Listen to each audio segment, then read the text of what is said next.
Respire, Alexia, respire. Bonjour tout le monde, j'espère que vous allez bien. On est de retour pour une nouvelle vidéo et vous l'avez vu dans le titre, c'est pas une vidéo des plus joyeuses que je tourne aujourd'hui. Une fois de temps en temps comme ça sur ma chaîne, je fais des vidéos avec des sujets un peu importants. Mais parce qu'à la base c'était la raison première de pourquoi je voulais faire ma chaîne, c'était pour parler de sujets qui étaient importants, graves, qui étaient souvent mal vus, mal perçus ou incompris. Et c'est des choses que les gens n'osent pas dire et qui gardent beaucoup pour eux. Et du coup c'est pour ça que je fais des vidéos pour en parler, pour que les gens qui vivent les mêmes choses ils se sentent moins seuls et pour les encourager à parler aussi. Et j'adore faire des vidéos drôles et je préfère même, parce que je préfère envoyer des good vibes, mais des fois il faut parler des choses importantes. Le but c'est de pas laisser les autres te dicter ce que tu dois faire et ce que tu dois dire, et il faut pas les laisser te taire. Et c'est souvent ça le problème, c'est qu'on leur laisse le pouvoir de nous rendre silencieux, et non en fait il faut s'exprimer. La raison du coup pourquoi je fais cette vidéo aujourd'hui, parce que là au moment où je la tourne, on est le 4 mars et je sais pas quand est-ce qu'elle sortira cette vidéo. Alors ça fait un moment que j'ai envie de parler de ce genre de sujet. Je sais pas si vous avez suivi sur les réseaux, il y a Ilona qui est une candidate de télé-réalité. C'est tellement parti loin ce qu'elle a dit, c'est tellement grave ce qu'elle a dit que je pense que même les gens qui suivent pas la télé-réalité sont au courant. Mais donc en gros ça concerne Ilona et Julien Bert, et Ilona a fait une vidéo pour expliquer tout ce qu'elle a vécu dans sa relation avec Julien Bert, et qui était une relation toxique et qu'il lui a volé de l'argent et que là à l'heure de l'aujourd'hui elle est toute seule, elle a plus rien, elle est malheureuse. Enfin bref, de toute façon si vous voulez aller voir sa vidéo allez-y. Moi je l'ai regardée, je vous avoue j'ai pleuré, j'étais vraiment pas bien, ça m'a émue de fou. Déjà parce que de un tu t'y attends pas, mais en fait quand des histoires comme ça tu t'y attends jamais. En fait ça se voit pas sur le visage de quelqu'un en fait. J'ai beaucoup pleuré quand j'ai vu sa vidéo. Déjà parce que je suis humaine, donc forcément tu vois une femme pleurer, tu vois quelqu'un pleurer, surtout sur un sujet comme ça. Qui ne pleure pas, enfin je veux dire, faut être complètement dépourvu d'émotions. Mais je pense que ça m'a aussi beaucoup touchée parce que ça a été assez personnel et ça m'a touchée dans le sens où j'ai vécu certaines choses similaires, donc forcément de l'entendre en parler et de la voir comme ça, forcément ça a rappelé un peu des mauvais souvenirs on va dire. Mais je me suis dit, elle a raison d'en parler. Il faut pas qu'on reste indépendamment toutes dans le silence, parce qu'en fait on va continuer à entendre des remarques, ouais mais c'est minoritaire, au final ça arrive pas tant que ça. En fait si, ça arrive énormément, mais c'est juste qu'on n'en parle pas. Donc grâce à elle, moi j'ai pris la décision d'en parler aussi, et c'est pas forcément le plus facile, mais le but c'est de créer un peu une chaîne domino où tout le monde commence à en parler, pour que ce soit vraiment un peu plus genre, pas normalisé de le faire, mais normalisé d'en parler, comme quoi non c'est pas juste une minorité, et non c'est pas que dans nos têtes, en fait c'est réel, ça arrive vraiment, et c'est pas normal en fait. Après je vais me dire, même si on en parle, et même si on est des centaines et des centaines à en parler, ce qui est en plus déjà un peu le cas, et ils ne croiront toujours pas. Mais moi j'ai décidé que justement je voulais pas me laisser taire. C'est pour ça que je fais cette vidéo, et c'est une introduction très longue. Je suis désolée, mais je pense que j'essaie un peu de rallonger et d'éviter. Mais non, mais on va y aller. De toute façon, si j'ai décidé de faire cette vidéo, c'est pour parler. J'ai deux histoires à vous raconter. C'est bizarre d'utiliser ce mot, mais en gros j'ai deux histoires à vous raconter, donc c'est avec deux hommes différents. Donc la première, c'était dans une relation que j'ai eue avec un homme de 2016 à 2017, donc je suis restée en un an avec lui, c'était ma plus longue relation à l'époque, et ma plus sérieuse aussi. Donc, je vous donne un contexte, je vais essayer d'être assez rapide. Quand je l'ai rencontré, j'étais en stage de ma dernière année de GEA, donc c'était vraiment la fin de mes études. On commençait à sortir ensemble en mai. Et moi du coup c'était ma dernière année de GEA, donc je comptais faire de la pâtisserie après. Donc j'ai passé des concours, et en juillet j'ai eu la réponse comme quoi j'avais été acceptée à l'ENSP. L'ENSP qui se trouvait à Yssingeaux et qui était à 6 heures d'Orléans. Donc je l'ai annoncé à mon copain à cette époque là, et il était super énervé parce que on venait de se mettre ensemble et qu'il n'avait pas pour projet, il n'avait pas prévu d'avoir une relation à distance et tout. Mais moi je lui ai dit quoi qu'il arrive je vais y aller parce que c'est mon rêve, donc voilà. Et au final il a accepté, et on a eu une relation à distance, sachant que cette école j'y serais pendant 8 mois, puisque j'avais 2 mois de stage, un en janvier et un en avril, que je pouvais faire où je voulais, donc j'allais faire à Orléans quoi qu'il arrive. Donc en fait concrètement j'étais 8 mois à Yssingeaux et du coup 2 mois à Orléans, et puis après de toute façon je comptais revenir à Orléans. Donc on fait la relation à distance, et au début tout se passe bien, franchement. On me dit tout le temps, est-ce que tu t'aurais pu repérer genre des signaux au départ, et franchement je sais pas si c'est parce que mon cerveau a bloqué un maximum de souvenirs de cette personne que du coup j'ai l'impression que non. Au début j'aurais pas cru que ça irait mal, mais du coup le mois de janvier je viens sur Orléans pour faire mon stage, et on a décidé, enfin lui et moi, que du coup je resterais chez lui samedi après-midi, et dimanche je passais le temps avec mes parents. Donc en fait je vivais chez lui finalement, et je voyais mes parents que le week-end, pratiquement H24 ensemble. Au début ça se passait bien, et puis Vous vous doutez bien d'être tout le temps dans les pattes de quelqu'un quand on est super introverti, c'était un peu compliqué. Quand tu vois pas quelqu'un très souvent, du coup quand tu le vois, bah t'as envie de lui, il y a ce désir, etc. Et là le fait d'être tout le temps ensemble, et bah j'avais plus de désir pour lui. Je pense que de toute façon j'avais une libido assez faible à ce moment-là. La pilule, mais je pense qu'il y a aussi d'autres facteurs. Je veux dire, tu peux pas ne rien faire, ne pas séduire ta femme et estimer qu'elle doit te faire plaisir. En fait c'est pas comme ça que ça marche, faut se créer ce désir, faut toujours se chercher, faut toujours ouais, chercher à se tenter. Enfin, tu peux pas juste tourner les pouces, mettre tes pieds sur ta table, boire ta bière et penser qu'elle doit avoir envie de toi comme ça. C'est pas comme ça que ça marche. Mais bref, à l'époque, je ne pensais pas à tout ça. Je sais pas, c'était un peu implicite, mais c'est un peu ce qu'on nous disait, c'est que bah, c'est un peu le rôle d'une femme ou d'une copine de faire plaisir à son homme, quoi. Et genre, si tu ne le fais pas, c'est pas normal. Et bref, vu que j'avais une libido très faible, bah, je n'avais pas envie, tout simplement. Et du coup, lui il me faisait comprendre qu'il avait envie, je lui disais non. Et il décidait de ne plus me parler, ne plus me calculer, d'être froid. Donc en fait, on vivait dans un, je sais pas, 40 mètres carrés peut-être. Il m'ignorait, il ne me parlait pas, il était froid jusqu'à ce que j'accepte. Donc vous vous doutez bien que je finissais par accepter parce que moi je ne pouvais pas supporter d'avoir mon copain qui m'ignorait et je voulais qu'il soit heureux finalement. Donc c'était un peu ça au départ. Et puis très vite, il a arrêté de faire ça et il m'a juste tout simplement forcé. Il m'a tout simplement violée. Il n'y avait plus du tout de oh je te fais la gueule jusqu'à ce que tu acceptes, c'était juste en fait j'ai envie donc t'as pas le choix en fait. Et j'ai une scène en tête qui forcément me marquera toujours. C'est du coup j'étais en pleurs pendant l'acte, pendant tout long. On s'en foutait.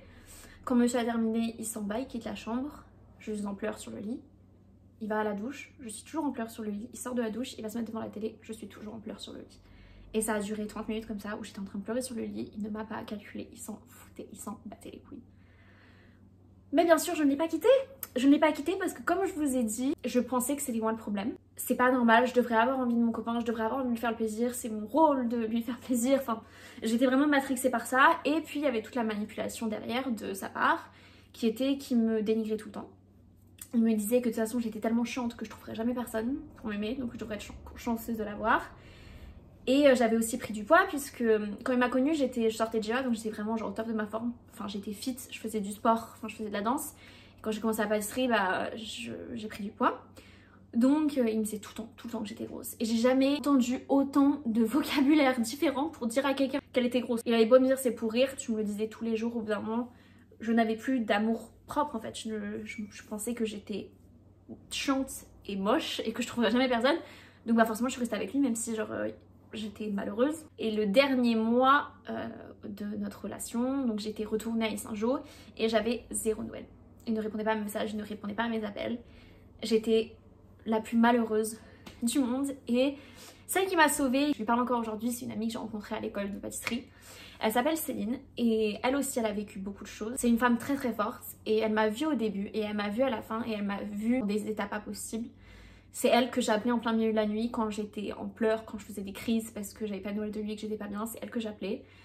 Elle a été là pour moi et c'est elle qui m'a dit mais que je méritais pas ça, que je méritais bien mieux que ça et que j'étais une femme incroyable et que c'était pas, enfin je pouvais pas, qu'il fallait que j'arrête, tu vois. Et bref, l'année se termine, je pars d'Issingeaux, mon père vient me chercher, on remballe tout, nanana, 6 heures de route, on arrive à Orléans. On pourrait se dire, la première chose que je fais c'est passer du temps avec mes parents, enfin je les ai pas vus depuis longtemps eux aussi. Et bah non, la première chose que je fais c'est, je m'habille, je me fais trop belle pour aller revoir mon mec qui ne m'a pas calculé de tout le mois, tu vois. Je lui avais dit, je reviens tel jour, est-ce que tu veux qu'on se voit, est-ce que tu veux qu'on aille au cinéma? Elle fait ouais ok si tu veux. Donc moi je suis venue, franchement j'ai été toute belle, toute pimpance. Le mec ne m'a pas calculé. Enfin il m'a fait un bisou bonjour quoi, mais c'est tout, genre il m'a pas calculé, genre rien, genre pas de t'es belle, pas de genre tactile, rien du tout. Et on devait bientôt partir au cinéma et il va dans la chambre et il se met dans le noir, il va au lit. Et je me rappelle, je le regarde, je fais mais tu sais on doit aller au cinéma, enfin il me fait ouais je m'en fous, là j'ai envie d'aller dormir.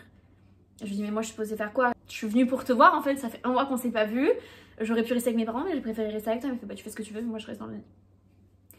Et c'est là que j'ai décidé que c'était trop, tu vois, genre il y avait la voix de Céline dans ma tête qui me disait mais tu mérites bien plus que ça Alexia, genre pars. Et du coup en effet je suis partie. Et c'est que des années plus tard que je me suis rendu compte qu'en fait il m'avait violée. Sur le coup je me rendais pas compte que c'était du viol parce que je me suis dit que c'était mon copain. Et en fait je pense qu'il y a beaucoup de gens qui comprennent pas que le viol c'est pas que par des inconnus, ça peut être, et c'est très souvent d'ailleurs, par des gens qu'on connaît et qu'on côtoie en fait. Et donc voilà pour la première histoire. Ça me fait trop bizarre d'en parler, mais il faut, parce qu'en vrai, c'était absolument pas normal. Donc la deuxième histoire, qui est du coup beaucoup plus récente, puisque je la vis encore actuellement, ça concerne un mec que j'ai rencontré sur une application de rencontre. C'est d'ailleurs même le premier mec que j'ai rencontré sur une application de rencontre. Et ça match tout de suite. De la conversation, c'est trop bien. Enfin, c'est fluide. Beaucoup de choses en commun, ce que j'avais pas trouvé depuis des années, d'avoir quelqu'un avec qui j'ai autant de trucs en commun, c'était vraiment fluide. La première date, génial, franchement incroyable, très fusionnel, très intense. Il y a beaucoup de chemistry, enfin genre ça matchait vraiment très bien, plusieurs dates, ça marche super bien. On décide de se mettre ensemble et en fait notre relation c'est les montagnes russes. Genre autant ça a des moments où genre c'est incroyable, genre trop bien, et puis il y a des moments où c'est horrible pour moi. En fait j'en pouvais plus, j'ai tout fait parce que je faisais tout pour lui faire plaisir, tout. Lui me balançait des petites phrases du style « Ah j'aime bien les femmes comme ci » ou « Ah j'aime bien les femmes qui sont comme ça, nanana ». Enfin, et du coup il fallait littéralement que des pieds à la tête, littéralement, je sois parfaite. Du coup j'étais toujours en train de me dire « Faut que je fasse ça, faut que je sois comme ça, faut que je sois comme ci parce qu'il faut que je lui plaise ». Et je lui disais mais je peux plus, genre j'étouffe, je serai jamais cette femme parfaite que tu veux que je sois. Il me disait « Mais je te demande pas de l'aide ». Je fais « Tu te rends pas compte ?» Enfin, en fait c'était implicite, c'était de la manipulation de fou, tu vois, genre... Tu sais, il ne disait pas sois comme ça, sinon c'est trop simple et sinon quelqu'un comme moi qui a du caractère, je le verrais. Là c'était super sneaky. Et bref, au final, il m'a quittée et je l'ai super mal vécu. Franchement, j'étais trop mal. Parce que moi, je suis très vite tombée amoureuse de lui, donc ça m'a fait énormément de mal. En fait, non, en plus, il m'a jamais vraiment quittée, tu vois. C'est comme beaucoup de mecs, ça va être à base de... Non mais tu sais, faut qu'on fasse une pause, mais franchement je sais pas parce que j'ai pas envie de te perdre. Imagine, je me rends compte, c'est toi la femme de ma vie et c'est personne d'autre. Franchement, j'aime trop les moments qu'on a ensemble. Tu sais, enfin c'était vraiment pas une rupture, mais clairement il voulait plus de moi quoi. Mais il voulait me garder sous le coude. En fait c'était clairement ça, c'était il voulait continuer à avoir une emprise sur moi, continuer à me garder sous le coude. Mais lui par contre il continue à faire sa vie, tu vois. Vous vous doutez bien que ça a marché. Même si je me suis remise sur l'application en compte et j'ai refait un date entre temps et je parlais avec des mecs entre temps, on continue à se voir. Comment je tourne cette vidéo, on continue à se voir. Quand j'ai vu la vidéo d'Ilona, ça m'a fait tilt. C'est comme si plusieurs faits dans ma tête se sont tous connectés et là je me suis dit mais Alexia, ça ne va pas. Le mec est en train de se servir de toi, t'es sous l'emprise de ce mec en fait. Moi je le considérais comme un ami. Je parlais de choses avec lui, genre vraiment que je parlais pas avec beaucoup de monde. J'ai eu des phases où j'étais vraiment pas bien l'année dernière et même encore un peu en début d'année. Il a été là pour moi. Il est venu me voir pour me parler, pour voir si j'allais bien et tout. Et je le considérais vraiment comme mon ami. Et je pensais qu'il me considérait aussi comme son ami, mais en fait, si tenait à moi, il ne ferait pas tout ce qu'il fait en fait. Je me rappelle spécifiquement d'un moment, je lui avais dit oh, on pourrait aller boire un verre, toi et moi, et juste discuter, enfin entre potes. Vu que 90% du temps, quand on est ensemble, on discute, tu vois. Et je me suis dit, on pourrait aller boire un verre et tout. Ah non, par contre, des relations amicales avec des ex, c'est pas possible. Je lui ai dit, mais du coup, on n'est pas amis. Il m'a fait, bah non, on n'est pas amis. Alors, je veux dire, à partir du moment où on a couché ensemble dans le passé, on ne peut pas juste être amis. Donc en fait, il m'a jamais considérée comme son ami. Ce que je suis en train d'apprendre avec un psy, c'est que quand quelqu'un t'aime vraiment, que ce soit tes amis, tes parents ou un copain, ils font des choses pour toi sans espérer des trucs en retour. Et moi c'est quelque chose que je travaille avec mon psy parce que c'est pas comme ça que j'ai été élevée et c'est un peu dur pour moi d'arriver à comprendre que les gens qui t'aiment vraiment, ils te demandent pas des choses en retour, tu vois. Sauf que à être avec des mecs comme ça, tous les trucs gentils qu'ils faisaient pour moi, en fait c'était pour avoir quelque chose en retour. Quand il est venu me voir quand j'étais pas bien, en fait c'est parce qu'il avait envie de coucher avec moi. Et il ne vient pas me voir juste pour me voir, pour parler avec moi, pour voir si je vais bien, c'est toujours pour avoir quelque chose en retour. Mon amie Priska qui m'a dit, ce n'est pas ça l'amitié avec ça, c'est pas te demander des trucs en retour, c'est faire des trucs parce qu'on a envie. Et en fait, il me donnait suffisamment pour que je ne l'oublie pas, pour que je n'arrive pas à passer à autre chose. Et j'ai été conne et j'ai été débile parce que moi je lui faisais des gâteaux à chaque fois qu'il venait, je lui faisais des cadeaux. Je m'occupais de lui, je m'intéressais à lui quand il allait pas bien. Et je faisais pas ça pour avoir des trucs en retour, je faisais ça parce que moi je tenais réellement à lui. Et peut-être parce que oui, j'ai encore des sentiments pour lui, tu vois. Alors qu'en fait, à l'inverse, lui certes il faisait des trucs pour moi, mais c'était pas sans intention. C'était clairement pour avoir des choses derrière, tu vois. Et l'exemple que j'ai aussi, et qui ça franchement, et je l'ai gardé pour moi pendant un moment, je l'ai juste, il y a récemment je l'ai dit à Priska. Priska qui était aberrée. Et Priska était la seule qui l'appréciait encore. Ma soeur, mes parents, mes meilleures amies, Mathilde et Maureen ne l'aiment pas, ce mec-là. Et Prisca c'était la seule qui restait, qui l'appréciait plus ou moins, et là maintenant elle le déteste aussi.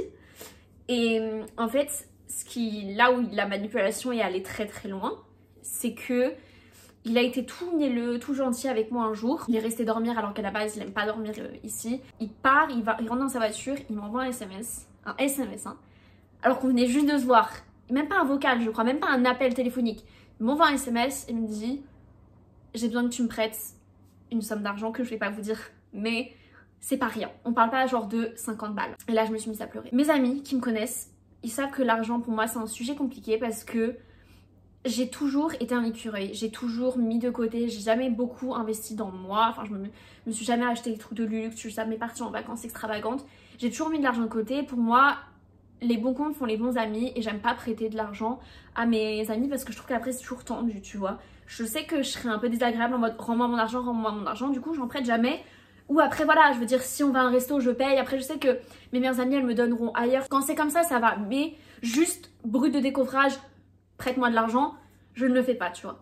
Et là je me suis mise à pleurer quand il m'a envoyé ce message là, déjà parce que c'était une putain de grosse somme. Mais je me suis mise à pleurer parce que je me rendais compte que j'avais pas le choix, dans le sens où vous allez me dire bah si t'as le choix en fait tu peux dire non. Et Prisca quand je lui ai dit elle m'a dit mais t'aurais pu dire non. Et en fait c'est pas si facile parce que genre moi je suis là, je tiens à lui, c'est mon ami, je sais qu'il est en galère et surtout je sais que si je dis non, il arrêtera de me voir. Et vous voyez jusqu'où la manipulation elle a marché, c'est que en fait j'avais pas envie de lui donner cet argent, mais je savais que si je lui donnais pas il voudrait plus me parler. Est-ce que c'est vraiment ça l'amitié? Non, c'est pas le cas, c'est ce que Prisca m'a dit, elle m'a dit un vrai ami il t'en aurait pas voulu si t'avais dit non. Et je lui ai du coup accepté de lui donner cet argent, vraiment à contre-cœur. J'étais vraiment pas bien, mais je me suis dit mais il va plus vouloir me parler si je lui dis non. Je lui ai demandé, je lui ai dit mais en fait si j'avais pas accepté de te prêter cet argent, tu m'en aurais voulu. Il m'avait dit ça m'aurait un peu énervé parce que je sais que tu peux.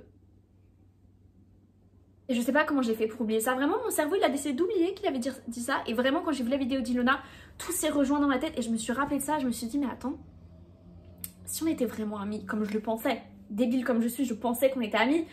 Si on était vraiment amis, si je refuse de te prêter l'argent, on reste amis. Et c'est ce que Prisca m'a dit, elle m'a dit si moi je te demande de l'argent et que tu me dis non, je comprends.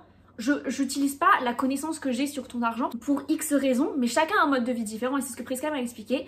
Elle m'a dit ok, on est tous dans des familles différentes, donc certains naissent dans une famille avec des moyens et d'autres avec moins. Mais après, on est arrivé à un certain âge où on se crée notre propre style de vie. On a choisi un métier et on a une manière de vivre différente. Soit tu vas t'acheter des trucs de luxe, soit tu vas t'acheter des trucs bas de gamme, ou tu vas mettre beaucoup de côté, ou tu vas partir beaucoup en vacances. Rien n'est mal ou bon.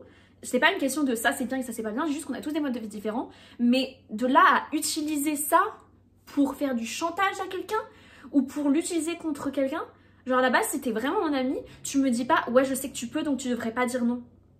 Donc quoi, ça veut dire qu'en gros, juste parce que je peux, ça veut dire que je dois le faire. Mais en fait, toi, si t'étais vraiment mon ami, tu me forcerais pas à faire ça, tu utiliserais pas cette information contre moi, tu vois. Je vous dis vraiment, sur le moment, mon cerveau, il a décidé de faire genre, oh, c'est pas grave. Mais en fait, si, c'est grave. Je suis en train de me rendre compte qu'en fait, je me suis fait manipuler. Et que forcément, bah, vous vous doutez bien que du coup, il est tout mielleux quand j'ai accepté, tout gentil. Vas-y, que t'es la meilleure, non, t'es trop gentil avec moi. Il devait me rendre l'argent un mois après. Une semaine avant qu'il me rende l'argent, il me dit oh là là, c'est compliqué. Vous voyez venir, oui, vous voyez. Moi aussi je l'ai vu venir, mais attendez, je suis vraiment débile.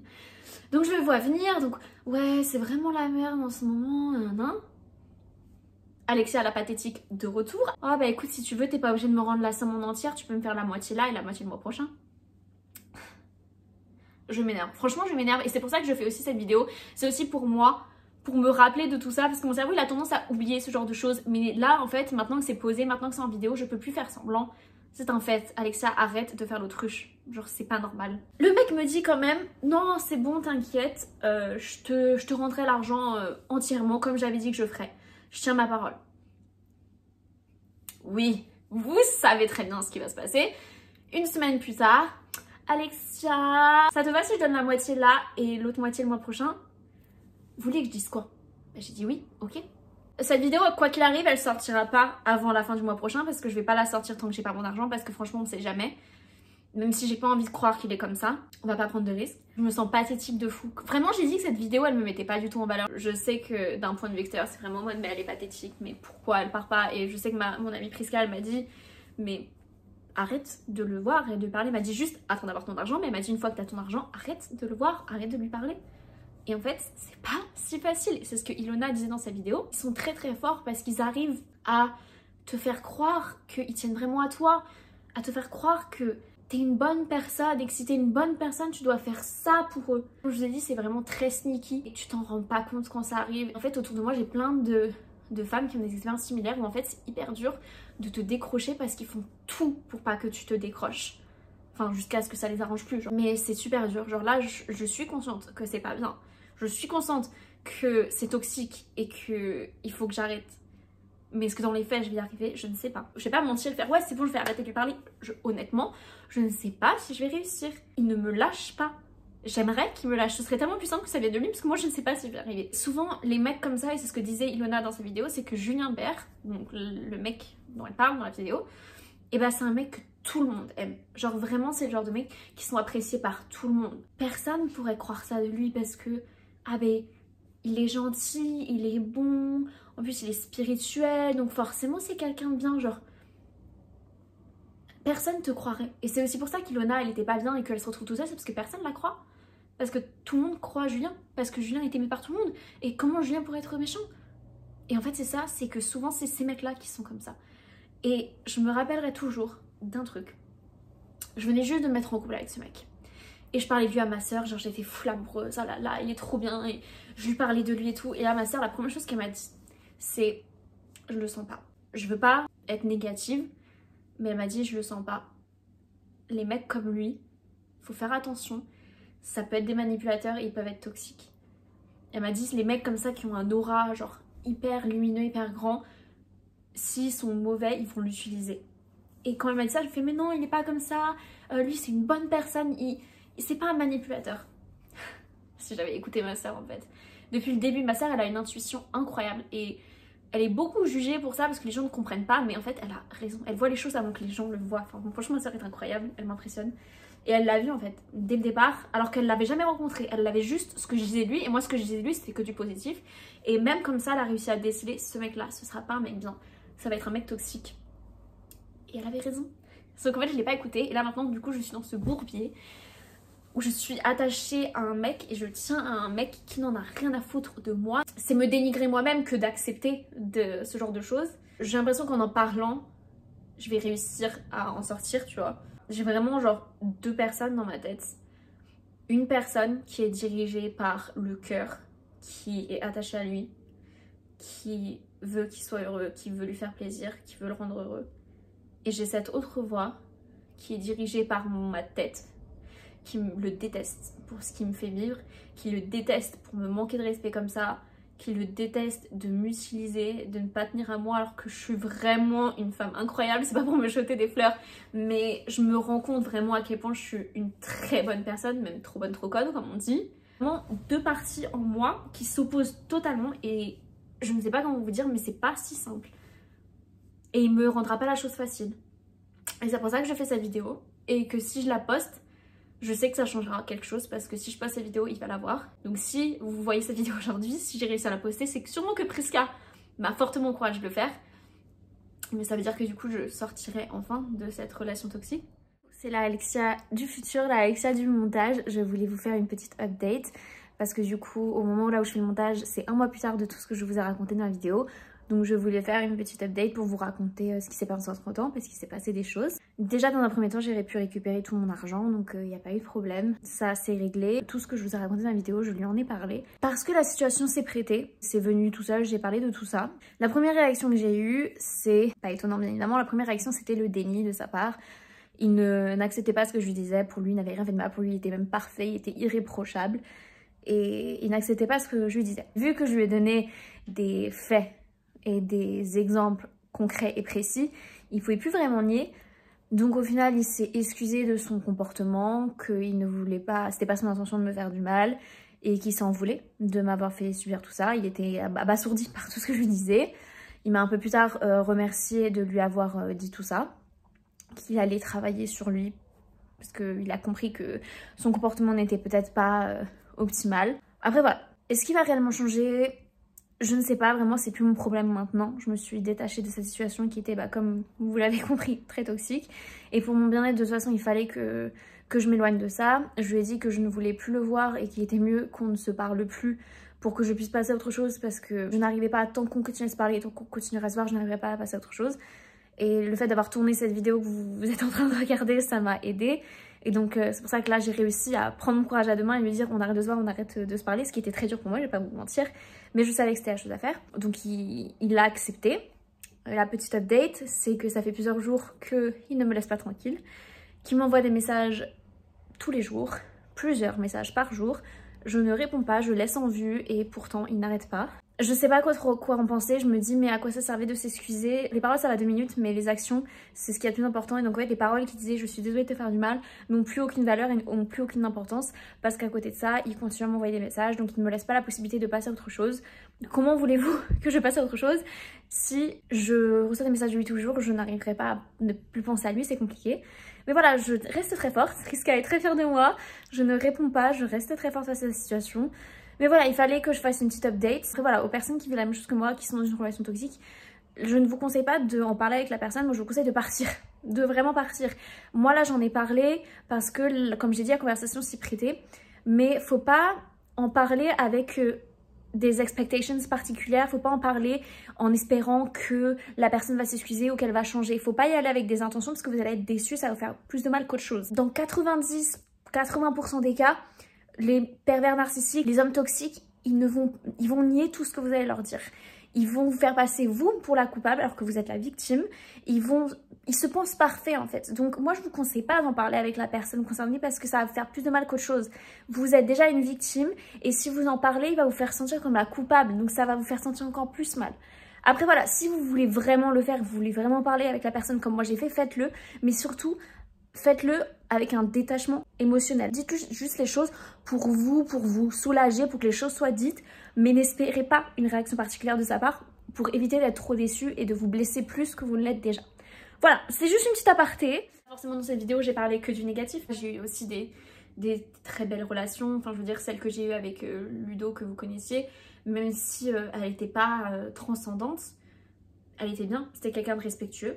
Et on était certes très différents, on n'était pas fait pour être ensemble, mais je sais reconnaître que c'était quelqu'un de bien. C'était quelqu'un de bien, il était respectueux, il était poli, il était gentil. C'est juste que ouais, on était trop différents et que de toute façon ça ne matchait pas, mais j'ai pas eu que des mauvaises relations. C'est juste que là forcément c'est le but de cette vidéo quoi. On va conclure parce que je crois qu'elle est déjà assez longue. Le but c'était de parler de ces choses-là et moi je veux dire à toutes ces personnes qui ont peut-être vécu les mêmes choses que moi ou qui les vivent aussi.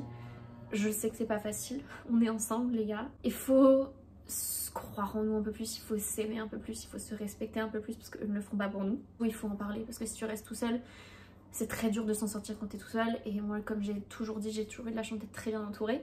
Mais j'ai aussi découvert que j'étais quelqu'un de très doué pour cacher les choses. J'ai toujours cru que j'étais un livre ouvert, que tout le monde pouvait voir ce que je ressentais sur mon visage et pouvait lire en moi. Et en fait j'ai découvert qu'avec le temps je suis très douée pour cacher ce que j'ai envie de cacher et ne pas dire ce que j'ai pas envie de dire. Mais comme m'a dit Priska, à partir du moment où tu mens à ta famille, tu mens à tes amis, à tes meilleurs amis, c'est qu'il y a un truc qui va pas Alexia. Parce que t'es pas comme ça. Et du coup ne faites pas comme moi, ne restez pas dans votre coin. Parce qu'à partir du moment où il y a des choses que vous ne dites pas et que vous mentez à vos proches, c'est qu'il y a forcément quelque chose qui va pas. Donc faut en parler. Et même si c'est pas facile d'en parler, même si vous avez pas envie d'entendre ce qu'ils vont vous dire, parce qu'ils vont souvent vous dire je te l'avais dit ou c'est pas bien ce que tu fais, il faut l'entendre, il faut sortir de ce genre de choses. Je sais vraiment pas comment conclure cette vidéo, donc je vais juste la conclure en disant que la semaine prochaine je reviendrai avec une vidéo plus drôle, je vous assure. J'ai envie de vous dire de vous abonner, mettez un like, mais ce serait bizarre de mettre un like sur une vidéo comme ça, je ne sais pas. Juste d'avoir regardé jusqu'au bout, je sais que c'était pas une vidéo hyper agréable, pas une vidéo facile à écouter. À la prochaine les gars, bye.